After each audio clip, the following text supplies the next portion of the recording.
जम्मू आणि काश्मीरमधल्या पहलगाम इथे झालेल्या दहशतवादी हल्ल्याला आज 1 वर्ष पूर्ण होते।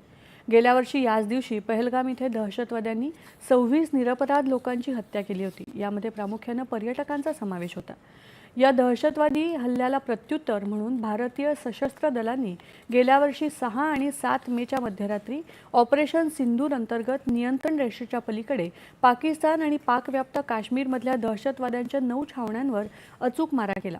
या कारवाईत 100 पेक्षा अधिक दहशतवादी ठार झाले।